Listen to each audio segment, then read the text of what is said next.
Welcome back to another episode of The Week That Was, where we bring you the key highlights from the week that just went by.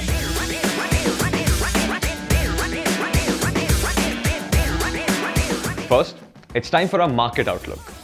Nifty extended its consolidation and closed marginally green during the last week and remains stock-specific at the start of earnings season.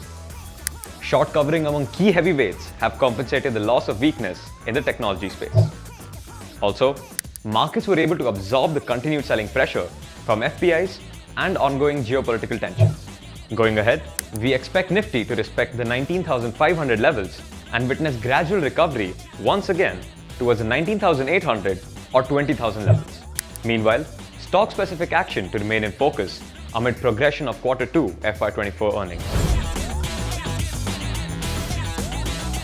Q2 results season kicks with muted results and outlook from TCS and Infosys. Infosys ADR traded down 6.5% after yesterday's results. The main cause for this being the major cut in the revenue guidance for the second time in a row. India's domestic economy is going strong, which can be seen from two key economic data points. First, retail CPI inflation softens to 5% in September, and second, the index of industrial production also rose roughly 5%. This present trend of inflation would have a positive effect on debt markets. As India's economy is doing well, investors should focus on domestic economy-linked stocks for investing. One of the standout findings of this year's Hurun India Rich List is that a remarkable 1,319 individuals boast a net worth exceeding 1,000 crore rupees. Zepto's co-founder Kaivalya Vohra is the youngest, at age 20, to make it to this esteemed list. This list has surged to an impressive 109 lakh crore rupees, which surpasses the combined GDP of Singapore, UAE, and Saudi Arabia. Semiconductor Ambitions of India could see a boost as the Tata Group is considering applying to the Indian government's semiconductor subsidy scheme. The conglomerate plans to enter chip making, allocating a portion of their $90 billion tech bet to chip manufacturing and fabrication. In line with India's mission of Atmanirbharta, an executive from Tata, while speaking to Business Line, said that India should not depend on multinational companies, and local players must take the lead to help India become a hub for semiconductor manufacturing.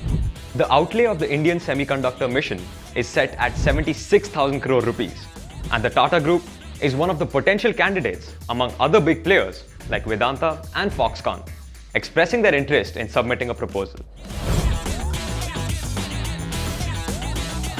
India's export of solar cells saw over 1,000% increase from $54.05 million from April to July of 2022 to a whopping $62.38 million during the same period this year. This increase is attributed almost entirely to the US seeing India as an alternative to China as trade tensions escalate between the two countries. Although a tragedy for the people of the region, the Israel-Hamas war has presented a lucrative opportunity to India's defense companies. Israel is likely to reach out to its allies, such as India, to ensure a stacked weapon stockpile. Indian companies such as Kalyani Rafale Advanced Systems, Adani Albert Joint Venture, L&T, Astra Microwave Limited, and Tata Advanced Systems already have tie-ups with Israel. Thus, such a time could potentially boost exports for local players.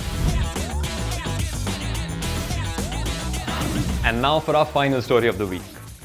India and France have discussed collaboration in niche domains such as space, cyber, and artificial intelligence. The efforts to strengthen bilateral ties were witnessed when Rajnath Singh met the French Minister of Armed Forces. Developments have also been made between the countries to co-develop combat fighter aircraft engines in India. The engines include twin-engine advanced multi-role combat aircraft and the twin-engine deck-based fighter for Navy's aircraft carriers. Rajnath Singh also met the CEOs of top French defense companies and discussed their plans for collaboration with India. Did you think we would end the video without our hidden gem? Of course not. The hidden gem for this week is Birla Corporation.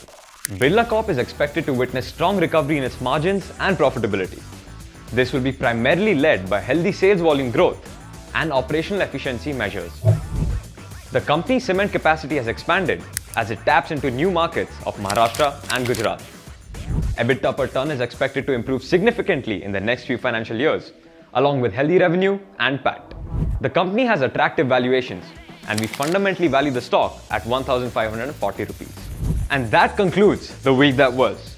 We'll see you next week as the week that will be becomes the week that was. Investments in securities market are subject to market risks. Read all related documents carefully before investing.